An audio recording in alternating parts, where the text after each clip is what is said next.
بھلا میں ان چیزوں سے جن کو تم اللہ کا شریک بناتے ہو کیوں کر ڈروں، جبکہ تم اس بات سے نہیں ڈرتے کہ اللہ کے ساتھ شریک بناتے ہو جس کی اس نے کوئی سند نازل نہیں کی۔ اب دونوں فریق میں سے کون سا فریق امن و بے خوفی کا زیادہ حقدار ہے؟ اگر سمجھ رکھتے ہو تو بتاؤ۔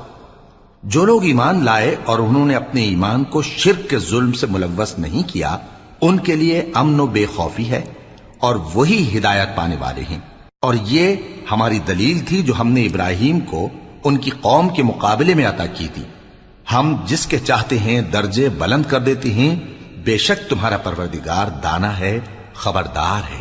اور ہم نے ان کو اسحاق اور یعقوب بخشے اور سب کو ہدایت دی، اور پہلے نوح کو بھی ہدایت دی تھی، اور ان کی اولاد میں سے داؤد اور سلیمان اور ایوب اور یوسف اور موسیٰ اور ہارون کو بھی، اور ہم نیک لوگوں کو ایسا ہی بدلہ دیا کرتے ہیں۔ اور زکریا اور یحییٰ